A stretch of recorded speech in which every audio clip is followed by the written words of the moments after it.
Hi, this is Mark Hoke. Has out-of-control inflation, gas prices, and grocery costs wrecked your wallet? Then check into automated day trading with Trading Made Easy. Trading Made Easy has spent 5 years helping people put cash in their pockets with their simple-to-use day trading software. So if you're ready to leave that 9-to-5 job behind, visit TradingMadEasy.com or call 800-971-4160 to sign up for a free live training seminar right now. That's TradingMadEasy.com. When it comes to having the right attorney in your corner, you want to have a proven winner on your side. And Russell Dutch Boyd of VegasCounsel.com knows how to win in Las Vegas. Boyd graduated at 18 years old from law school and is also a 3-time World Series of Poker bracelet winner. And no matter what legal challenges you're facing, Boyd will help you through it all. As a litigation attorney, he covers multiple areas of law, including personal injury, business law and startup, cyber law, and crypto clients, and whatever else you might need to navigate the legal waters of Las Vegas and beyond. Just visit VegasCounsel.com to set up your free initial consultation today. That's VegasCounsel.com and let Dutch Boyd help you win today. Once again, that's Russell Boyd at VegasCounsel.com.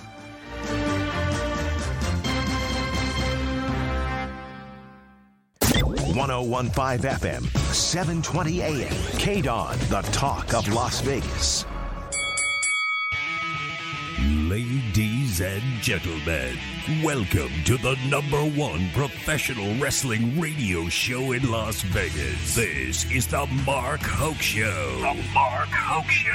1 full hour of wrestling news, entertainment, and lots of Sin City surprises from inside the squared circle. Now, let's bring on the tag team of Andrew Fish Fain, Joe DeFalco, and your host, Mark Hoke. Oh, yeah. It's War Games time. I think. Something like that. We are excited to be with you here for a second hour of the Mark Hoke Show. We've got Andrew Fish Fain. Fish, what's up? What's going on? You feeling fishy? Yeah, a little. Yeah, a little bit. And, guys, they got something going on in the background there. Joe DeFalco is back on the air with us from Future Stars of Wrestling. Joe, what's going on? Well, considering you sent me a message on Friday, you're like, hey, we got 2 hours tomorrow. So I'm sitting on the phone, and I said, that's why I asked you what time the show was. So I'm sitting there yesterday at 9 o'clock waiting for a call that I don't get. Then I wake up today, and I get up at 8 o'clock because I know I got to get a call, and then I don't get a call again. And I'm like, did this guy send me a text on Friday saying that we had 2 hours tomorrow, meaning on Sunday? Oh, I misunderstood you because I thought you said you were coming on at 9 o'clock. Apparently there's a miscommunication. Last night. Oh, no. Oh, well, that explains the confusion there. So That's why you said tomorrow. I'm like, hey, what time is it? Well, then we all screwed up, but that's okay. I apologize. Well, I thought I was getting ghosted there. No, we just miscommunicated, and I'll take the blame for that. So there we go. Well, Joe, welcome to the show. Good to have you on, buddy. How you doing? I'm doing all right. Getting ready for some NFL Sunday teaser day. These teasers are deadly. Not as deadly as parlays. Best bet in football. The only bet you can actually win on. Well, there you go. Absolutely. There you have it. What do you guys like today? Real quick. Give me one bet. Fish. I like the Commanders plus the points. I think the Eagles win, but I think the game is close. All right. Joe, what do you got? Give us a good one. I have no idea. No idea. That's all right. I heard the second one there. I like the Colts over the Chiefs. Jacksonville can't win 2 in a row. Okay, there you go. Jacksonville playing the Chargers.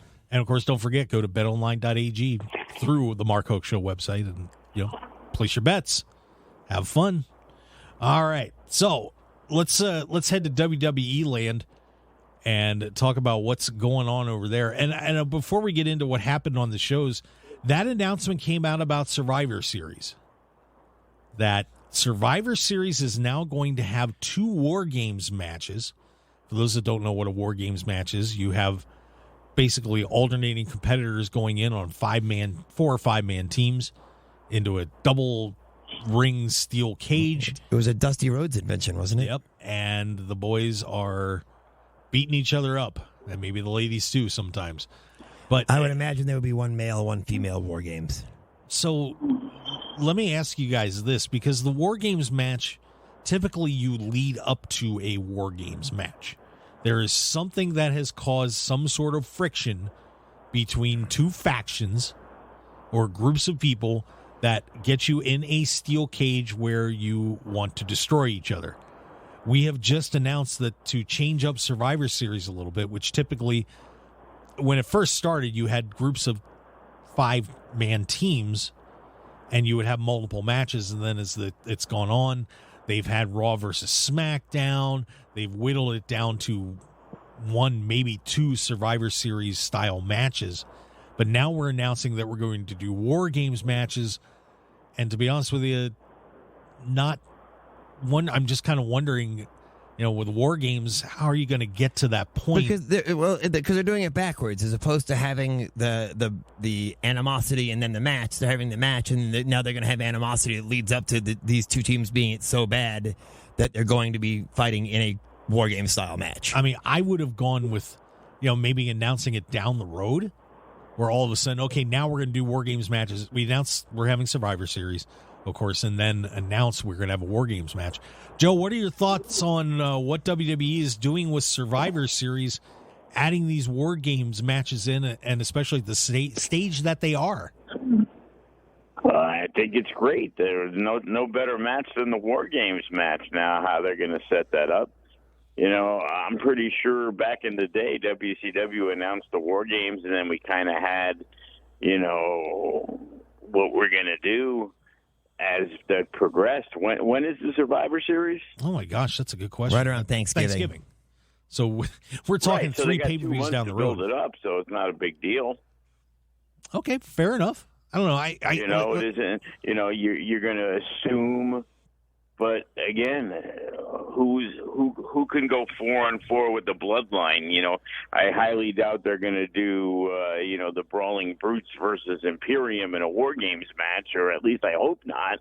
Like, that doesn't seem to be like the appeal. Like, you would think the War Games match is going to be the main event. And I would imagine they were going to set it up at some point with, because of the way that the storyline is going, that Sami Zayn is going to end up having an issue with the Bloodline. So the Bloodline's going to be Roman Reigns, the Usos, and Solo Sikoa against Sami Zayn, Kevin Owens, and probably 2 other people. Yeah, so we'll see. I mean, I think the Bloodline is, I think that would probably be one of your teams, I would imagine.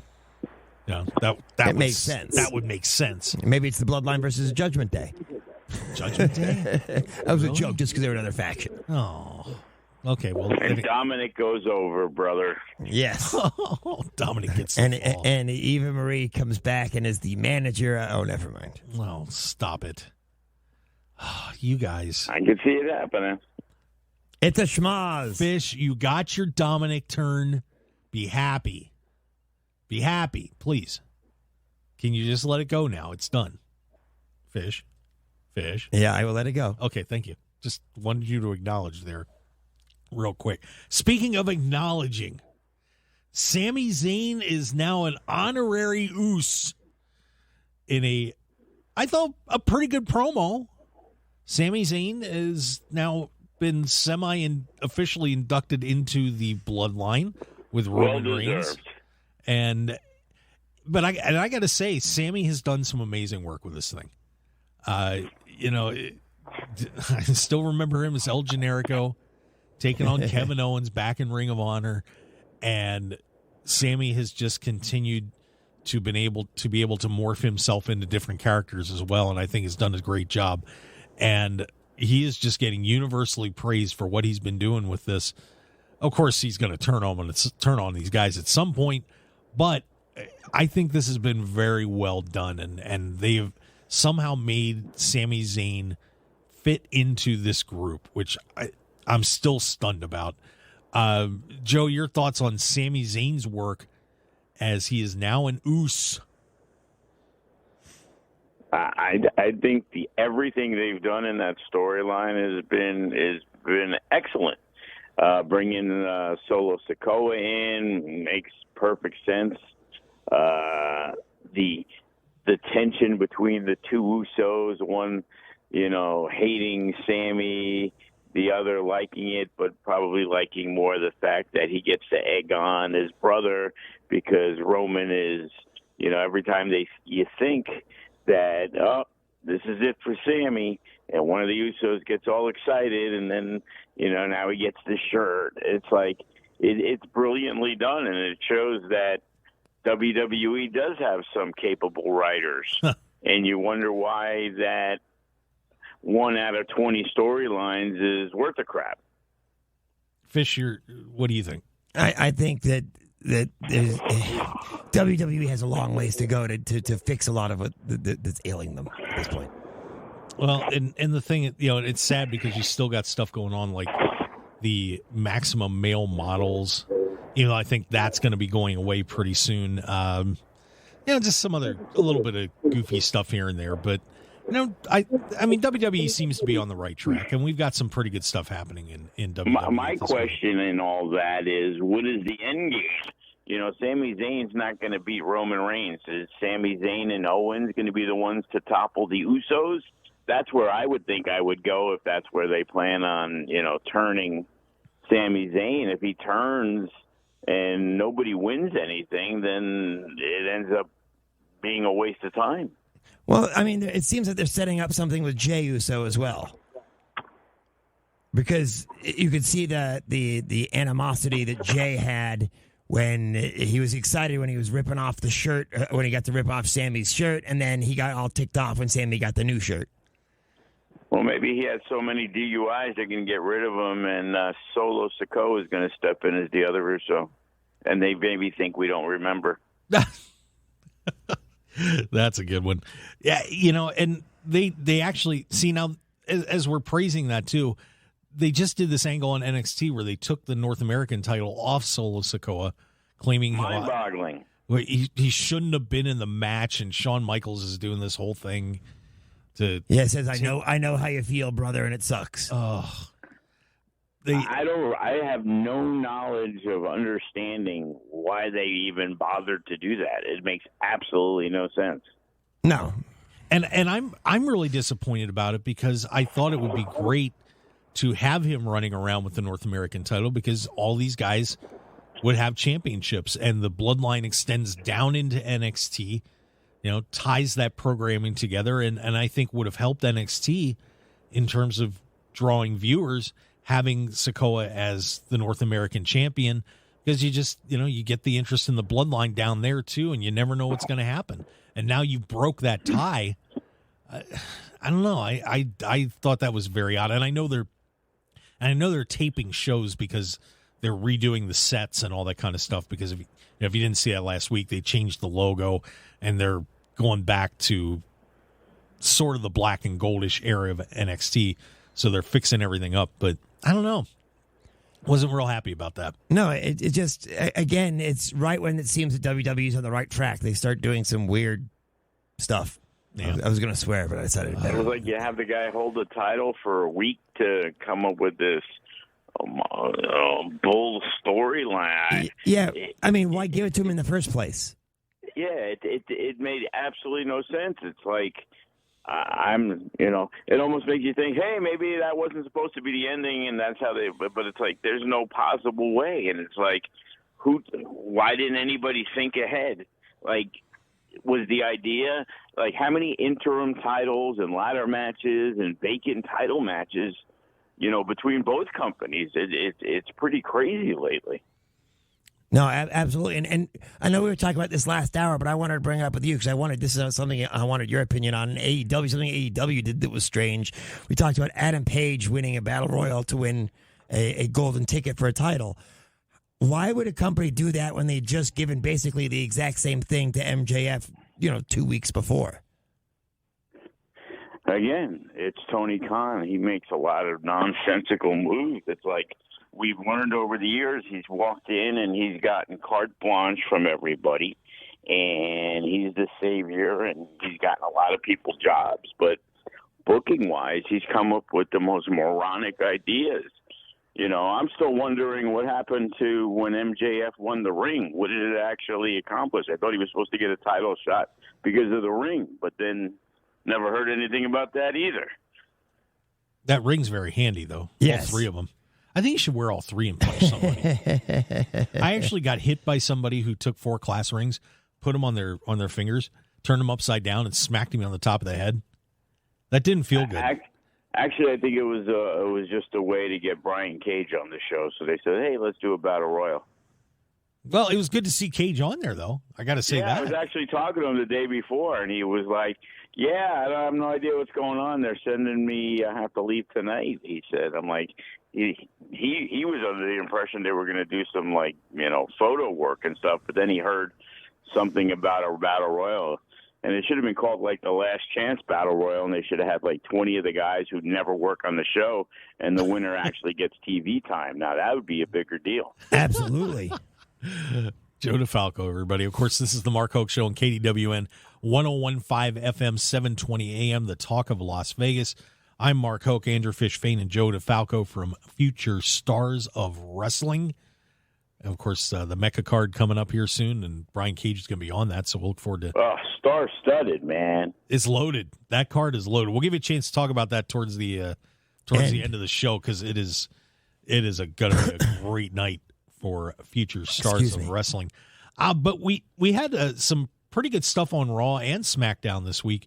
Yeah, we did. One match that I really enjoyed, and I hope they do it again, even though it'd seem a little repetitive, but I thought it was a lot of fun, was Braun Strowman and Otis. Oh, absolutely. Getting big beefy in there. Those guys throwing each other around, but I thought was a lot of fun. It was, my only problem with it was that when he power slammed him the first time a couple of weeks ago, it was amazing. He did it again yesterday. I was like, okay, we've already seen that. It's not, I mean, it's still an incredible feat, but it's not as amazing because we've already seen him do it once. I'd love to see them really turn those guys loose. You know, we've seen Braun Strowman do some incredible feats of strength on WWE programming, and Otis is no slouch either. I know you're kind of probably move Braun Strowman on, but I wouldn't mind seeing those two guys really get into it a little bit more. What do you think, Joe? Well, my issue with that was that's all fine and dandy, but you talk about going backwards. It's like he comes out and he lays out both of them anyway. So why do you have to destroy both guys in the tag team? Why are we supposed to believe that a one-on-one match is going to be any different? Because the tag team destruction was a quote-unquote blind side. Okay. I guess that's the way of doing it. But he laid out how many? Didn't he lay out like 3 or 4 tag teams? Yeah, everybody but the New Day. In the same match. So it wasn't like, you know, he randomly snuck up on 2 people. He was a little hopped up. It's all good.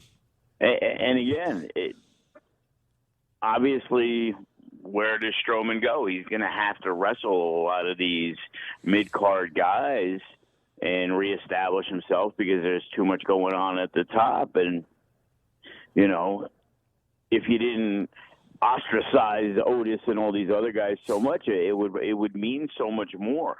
But instead, it's like, okay, we're decided we're going to give him a good push and have a good match with Strowman, yet for the last 6 months we're going to present them as kind of goofs. And that's what I've always had that issue with WWE, that they'll bury you for a while and then all of a sudden magically you're good again. Well, the problem becomes, especially with a guy like who's Strowman's size, you're either a dominant factor and in the main event scene, or you have to be kind of goofy. Yeah, it's just inconsistency. I mean, they're not doing that with Bobby Lashley, which is good. Yeah. I mean, the match Lashley had with Rollins was phenomenal. And the same thing with Gunther. I think they're doing a really good job with both of those guys. But Gunther's size isn't the same as Strowman and Lashley's. Right. Now, I'm not saying Gunther's not a big guy. He is, but he's not. He's just not on their level size-wise. Well, he was. Then he trimmed down. Yes. But yeah, but we're now getting, by the way, a fight pit match, I believe that is, at Extreme Rules. Just they're calling it a fight pit match. Of course, Riddle cost Rollins that U.S. title match against Lashley. So we are going to see Riddle and Rollins in a fight pit match, which I'm assuming is MMA style, kind of going back to that crazy stuff they were doing. Probably a way to allow Riddle to actually get a win. So yeah, because obviously that's up Riddle's alley, but Rollins has been dominating. Riddle that feud. loses an MMA match, boy, he's really done. He better hurry up for Orton to get back. maybe he'll get his contract tampered with by AEW. Who knows? But yeah, so we're going to see Riddle and Rollins at Extreme Rules on that. Another match that got set up, which Joe, I'm sure you might be pretty excited about, is Karrion Kross and Drew McIntyre got into it again. A strap match. And Drew challenged Kross to a strap match. For those that don't know how that works, a strap match is you take a giant leather strap. It is attached to each person's wrist, and you basically try to destroy them. And I don't know if they're going to do escape from each other. I don't know if they're going to do the thing where you have to go and tap all four corners. That's how you used to win a strap match. But we'll see. That's the best option to me. I hate strap matches. If you're going to do it, then have a Russian sickle match and get impaled by something. And then we can have a Judy Bagwell on a pole match. No. The main issue with that it wasn't even the big story. The big story was the flash paper not working, and it almost really taking a dump that whole angle. I was reading about it yesterday, and they had to no-sell it, and I guess they had to ad-lib everything that happened after the fact because, I guess the prop team didn't have the flash paper. Somebody else did, and I guess it didn't work. Yeah, because Scarlett tried throwing a fireball at McIntyre, and it didn't work. So she low-blowed him. Yeah, so she took care of that. Boy, I'll tell you, and Scarlett, we saw her with Kross at one of Joe's cards. And that Code Red still the most amazing. Code Redding Jacob Fatu. I mean, Scarlett is something else. She is just an incredible performer and very underrated, I think.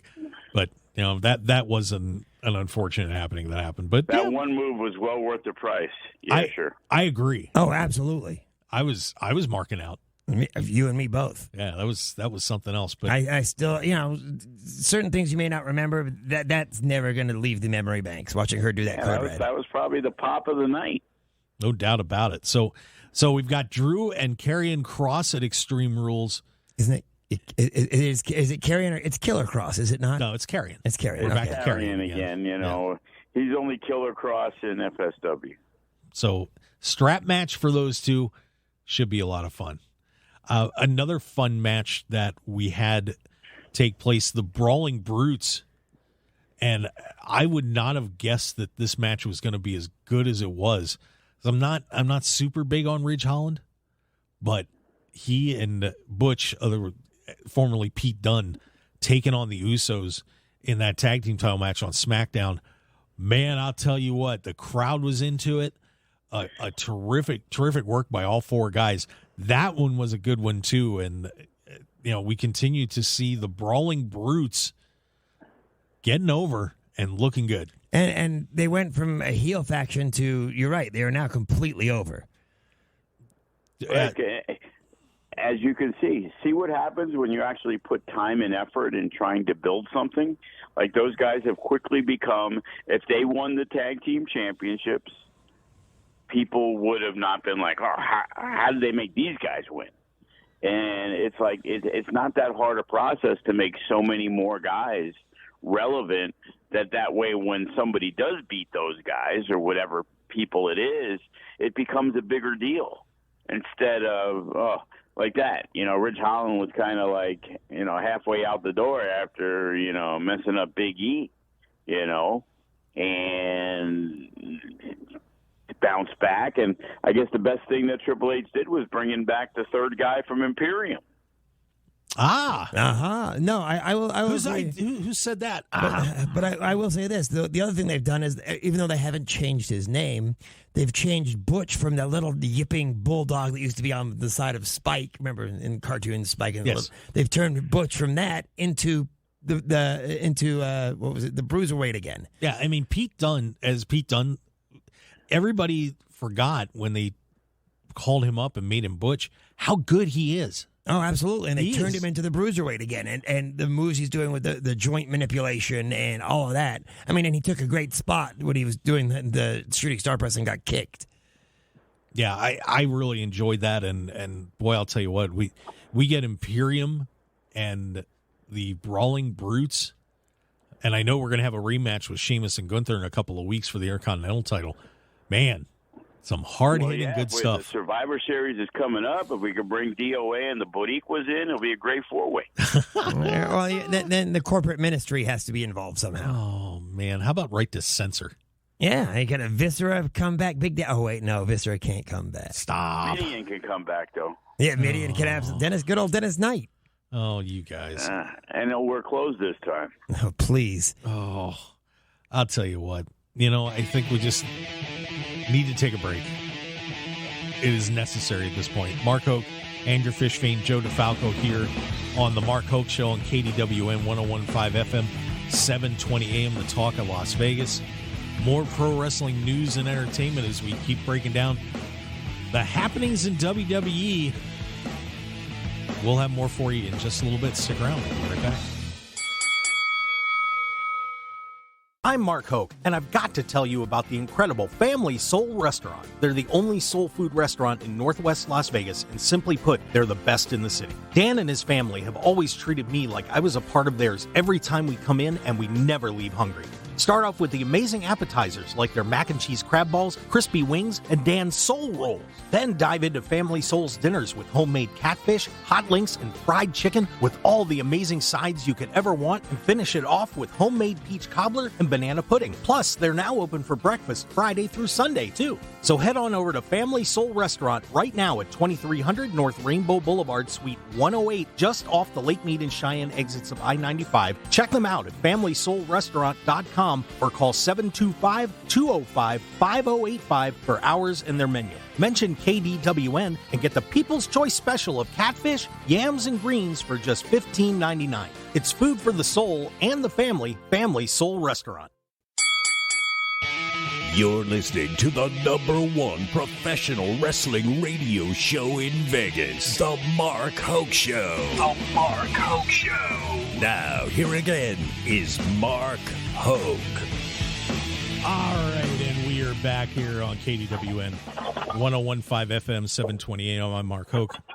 I'm Andrew the Fish Fain. And Joe DeFalco here on the Mark Hoke Show, the best pro wrestling news in Las Vegas. Couple bookkeeping things. Got to take care of it real quick.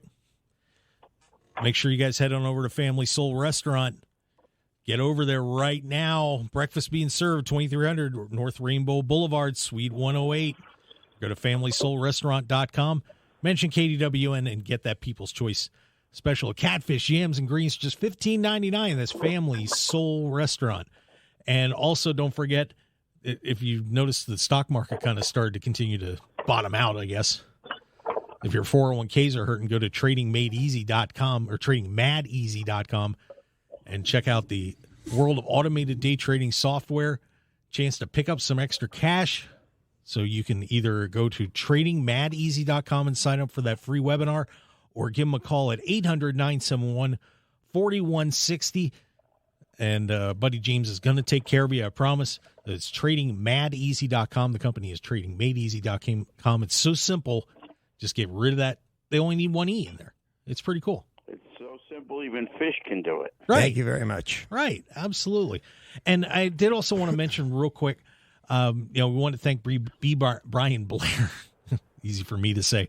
Brian Blair for coming on the show last week.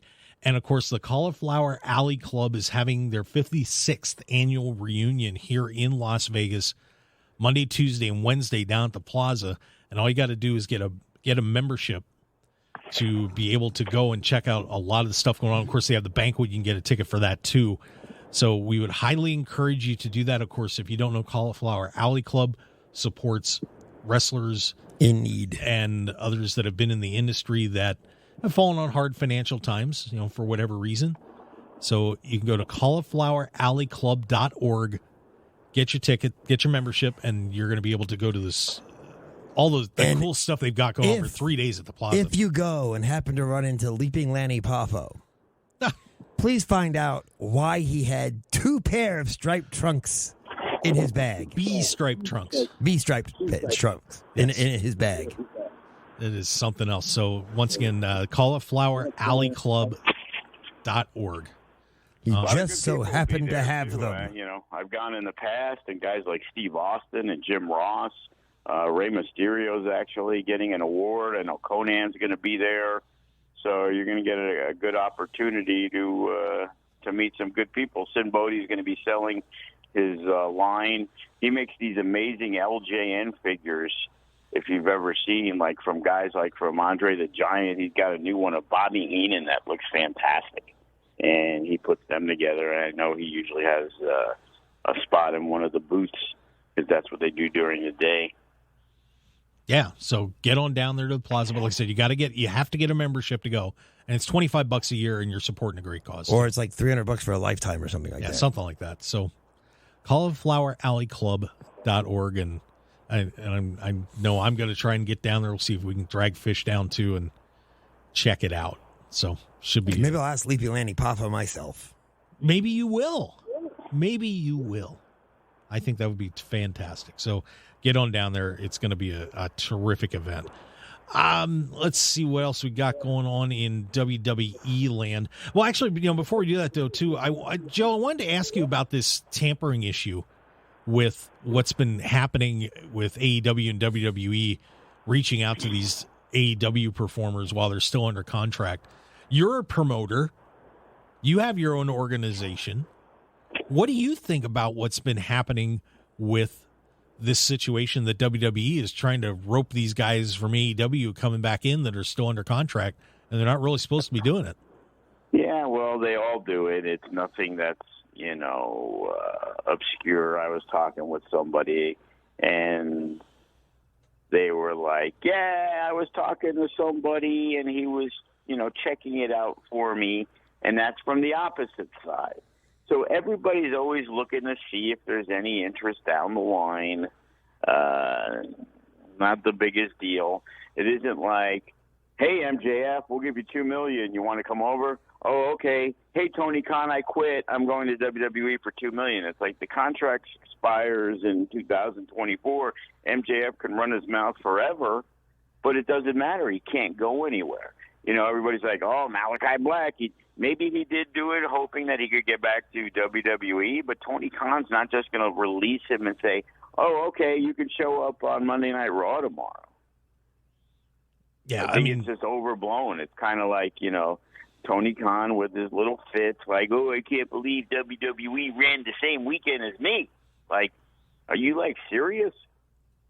Yeah, that one was kind of bizarre from that presser as well. Everybody runs WrestleMania weekend to piggyback off the 100,000 WWE fans. There's literally 100 shows that weekend from companies, including Impact and Ring of Honor used to run. Ring of Honor's biggest show was WrestleMania weekend when they had the Hardys versus the Bucks, and they played it up because it was the Hardys. And that's what you do. You try to maximize what's best for your business. Yep. So makes sense. Yeah, absolutely. And yeah, I mean, the whole community is kind of tied together, and it's not like everybody's not talking to each other.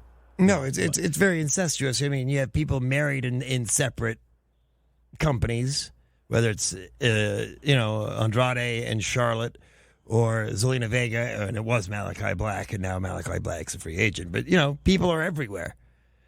Yep. So, I don't know. Because in this day and age, every male wrestler is married to a female wrestler. It's weird. It is kind of weird. I would think you'd want to... I mean, that is interesting because you almost would think you wouldn't want to have somebody in the industry. But obviously, that's a commonality. Right. So it's hard to cheat on your spouse when she's right there.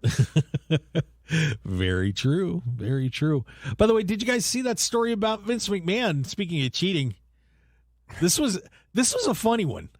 I don't know if you caught this, guys, but apparently Vince was having a little sit down with Ron Simmons, The Undertaker, and Too Cold Scorpio a while back. That's an interesting trio. Yeah, not interesting little group there. Were they goofing on Too Cold Scorpio? No, but Sable apparently walked by, and of course, at the time she was still married to Mark Miro, and Vince. This was a long while back because now she's obviously married to Brock Lesnar. But Too Cold Scorpio said that Vince was apparently enamored. Yeah, in a nice way. That's a nice way to say it. But apparently Vince was hot for Sable. And that conversation. Well, I heard he was pretty hot for like every single diva that walked through the door, and sometimes he found sunny days. I don't know. Oh, maybe a sunny Sable day.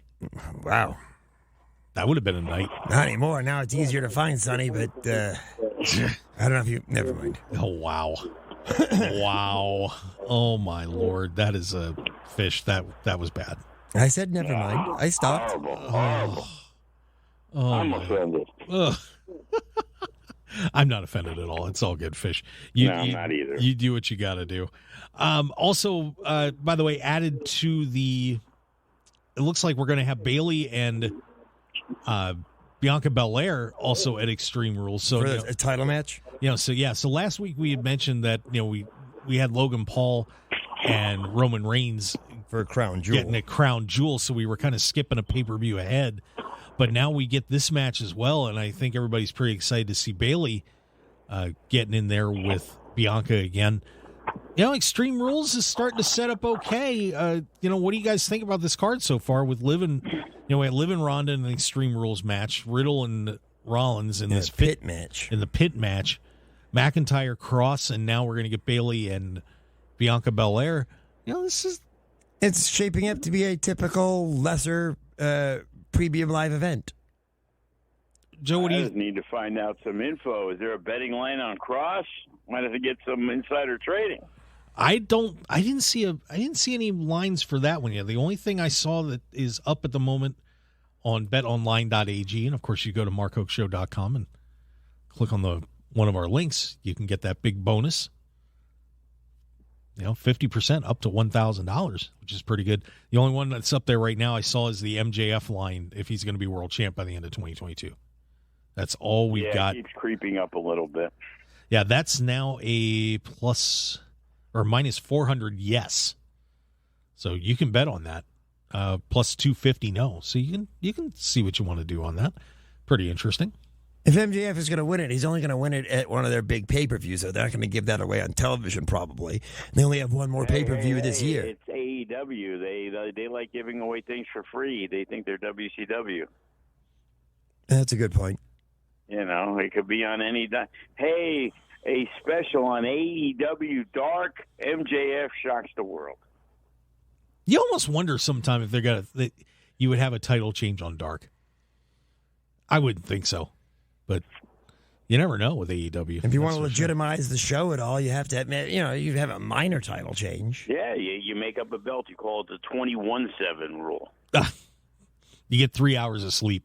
Yeah. Make it the 21-6. So you get Sunday off. I mean, then you can bring Brian Cage back and have him win another belt like he did the Taz belt that he won. There you go. By the way, another story that broke out of WWE discussing NXT about how their talents they're really starting to kind of crack down on how long they're going to be keeping people in NXT before they say enough's enough. And they've signed a ton of people right now. Shawn Michaels, of course, is now the Senior Vice President of Talent Development Creative. He's a Triple H of he has the role of Triple H head, correct? Yeah. So now, apparently, this is according to Cultaholic, that WWE Senior Vice President James Kimball said that they are now evaluating developmental wrestlers every 6 months, and if they're not ready for NXT after 2 years, out the door, see you later. Joe, Gabe Stevenson. Yeah, because we're hearing about Gable Stevenson he's got another year. Of course, he was drafted on a show to Raw, but we haven't seen him yet, and apparently he was still debating if he was going to maybe have one more college season at Minnesota, even though I thought he was a senior. But Joe, is that enough time? I mean, you train wrestlers at FSW Vegas. Do you think that that's enough to make a fair evaluation on somebody? Or in our situation, not necessarily, because you're starting from scratch. The guys they're signing, if they signed a Matt Vandegrift or a Jay Vidal, just like they did with Solo Sikoa, these guys, they've excelled at other levels. If Matt Vandegrift can't hang in 2 years and get somewhere, yeah, I'm pretty sure he deserves to be, cut. But if you bring in a guy from scratch who happens to be Dwight Howard, you're going to give him more time because he's an ex-basketball player who they think they have name value. So Gabe Stevenson and Dwight Howard and all these guys. And then there's even the lesser ones, the ones that they pulled out of, bodybuilding or, amateur wrestling in college. They're going to get a lot more time than if they're going to go out and sign the next indie darling, because that indie darling has probably had 1,000 matches and should be close to being ready anyway. Yeah, so, WWE's trying to kind of, find a way to set a line and streamline it a little bit. Yeah. Everybody's going to be different. You have to treat everybody differently. It's like the eye is like, oh, well, he looked really good in training today, so we're going to keep him around. But, it's going to be a combination of everything, the attitude, the work ethic. But Joe Gacy and Grayson Waller both look pretty good down in NXT, along with Braun Breaker. Well, yeah, he should be up sooner than later. Because, again, these guys, they got put in a position, and they've excelled. There's guys that we've seen, and there's like, hey, didn't they sign that guy? Oh, wait, didn't they release that guy? And, whether it's the system, because that's the one thing you do have to do is when you go to WWE, Matt Vandegrift can't be Matt Vandegrift. They're going to adjust his style to work that so-called WWE style, which is going to be more land-based, and he's not going to be able to do as many cool, high-flying moves because they don't want to blow it all up on one guy. Right. So NXT continues to morph and change. Of course, that is WWE's training ground. So, and they went back to the old logo, it looks like, or similar to it. A mix. Yeah, they got rid of the 2.0. The puke is gone. The puke paint is history. Thank God. By the way, you mentioned 2.1 now. Is it like Matt Hardy version 2.1? Delete. Yeah, delete. Like, delete that red splotch, delete that blue splotch. You mentioned indie darlings, by the way, and there is a very intriguing situation coming up with Game Changer Wrestling with Moxley and Nick Gage that I wanted to get into here, because Mox and Gage are scheduled to have a title versus career match at the GCW Fight Club event coming up October 8th and 9th. That's going to be in Atlantic City. But, of course, Moxley is the GCW champion, but he's also the AEW champion, and I'm sure that Mr. Khan would not be too keen on letting Nick Gage go over on this, but at the same time, you don't want to have Nick Gage retire. I mean, there would seem to be some easy ways out, but I'm just curious, guys, what do you think about this situation that I'm sure it was pretty unforeseen going into this card, but now we've got a very intriguing situation. The AEW World Champion is going to be wrestling on a GCW card against their guys. So. I mean, we discussed last week that we all thought that Bryan Danielson was going to win. Do we think that Tony Khan made Jon Moxley win just to put GCW in that situation? Here's facts that I know.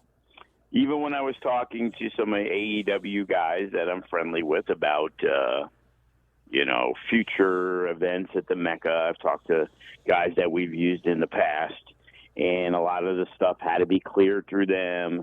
And in reality, even the lower-level guys, they didn't really want to put over any other talent on an independent show. And as I was speaking with them, the main thing they were was, hey, I'm not like Jon Moxley. Jon Moxley is the only guy in AEW who can do whatever he wants. He can work for me. He can work for GCW. He can go to Japan. His contract is he does whatever he wants to do. So if he's going to lose to Nick Gage, there is nothing Tony Khan is able to do about it. Wow. That's a fact. Do you think I mean, it would seem that, obviously Nick Gage is not going to retire. So could we possibly see? Well, Nick is obviously hasn't wrestled in a while. He is so banged up. I saw him at one of the shows, and you talk about Kurt Angle and guys. He is not in really good shape. And sometimes the time comes, but I see Nick Gage winning myself just because I can't believe that he would just go out.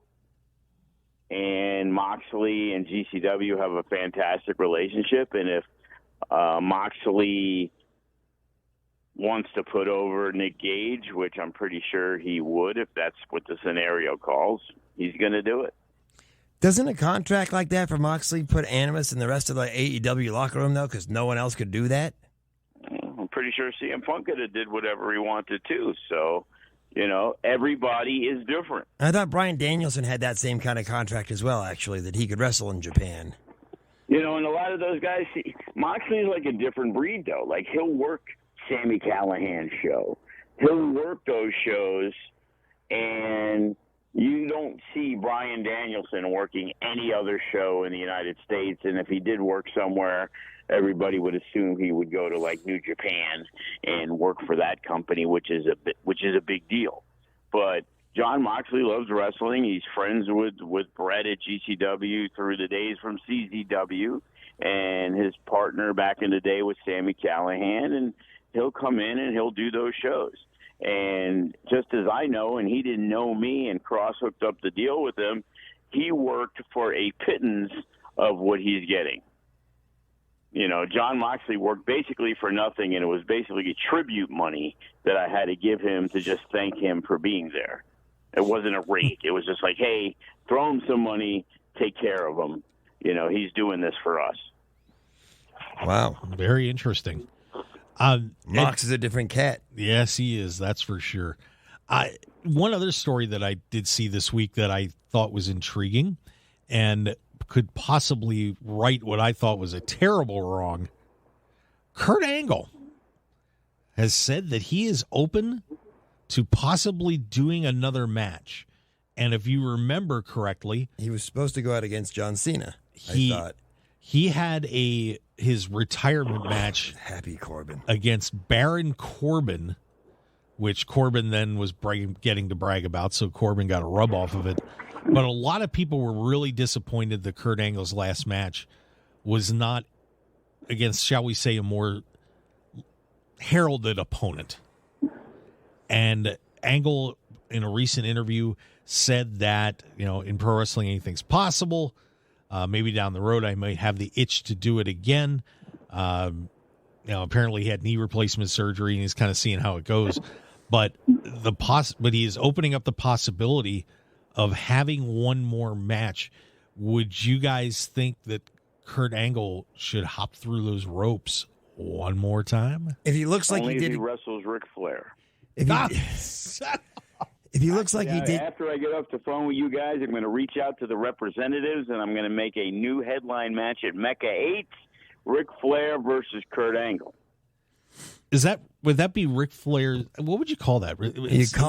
You'd get Depends to sponsor it. Ric Flair's last. Terry Funk did retire like 11 times, so no, but not unprecedented. Kurt Angle originally wanted to have his last match be against John Cena because that's who Cena's first match was, and it was going to be like a full circle thing for him, and that makes sense. And that match against Baron Corbin was absolutely a horrible match. He looked horrible. Anything with Baron Corbin's usually a horrible match. I digress. Rick and Kurt's last match. I think we book it right now. Sounds like a movie. It's like Bill and Ted's Excellent Adventure. Or Zack and Miri make a porno, yeah. Yeah, something like that. So, yeah, so maybe we're going to get to see Kurt Angle one more time. That would be awesome. I'd have no problem with that. I wouldn't either. Joe, the Mecca card that you're going to be having with FSW Vegas, and of course you can go to fswvegas.com and see everything that Joe's got going on there. Of course, if you want to be a wrestler, referee, or any aspect of professional wrestling, you can go check that out as well. But Joe, this card that you've got shaping up, man, I'll tell you what, all-star roster. And I'm not kidding. What's going on with Mecca? Well, if you're a fan of outside the WWE, we have the MLW Heavyweight Champion. We have the MLW Openweight Champion with Davey Richards. We have young blood that's been signed by AEW in Toa Leona, who used to be our tag champ. We have regulars of ours who literally just came back from a tour of Japan, and Tito Escondido and Royce Isaacs and Tom Lawler and Jarrell Nelson, the Wrecking Crew, and Danny Limelight. And I'll announce it here. The main event, obviously, since Karrion Kross can no longer hold the Mecca Grand Championship, for the second time it's been vacated because our wrestler actually signed with WWE. In the past, it was John Morrison. So we are going to have a triple threat ladder match to crown a new champion. Unfortunately, John Morrison is unable to appear. He's still dealing with some injuries. So in place, we have the FSW Heavyweight Champion Hammerstone. We have Impact Wrestling and FSW Original Chris Bay, and we just added another former FSW Heavyweight Champion to the triple threat match, and that's going to be Brian Cage. So, wow, we are. That's some big boys in there. One of 8 or 9 great matches we have. A bruiserweight match. We got Toa Leona going up against Tito Escondido, and that's definitely a match I'm really excited about. Davey Richards is going to be on hand. We're going to have one of our crazy scramble matches. We have, we just announced Chris Masters and Carlito. I'll announce it another one. They are going to be wrestling for the tag team titles as they go after TBD, which is a huge match for those guys. So Carlito and Chris Masters. Wow. On that show, it's just mind-boggling. Yeah, this is going to be a lot of fun. Of course, that is going to be at the Silver Nugget coming up on October 23rd. I want to escape the master lock. Let's not. It's over. It is over. And speaking of that, the show's over. Guys, thanks for being with us on the Mark Hoke Show. We certainly do appreciate Joe DeFalco, Andrew Fish Fain. Another terrific couple hours. Thank you for being with us on KDWN 101.5 FM 720 AM, The Talk of Las Vegas. Guys, we will see you next week with more pro wrestling news and entertainment. Have a terrific Sunday, Las Vegas.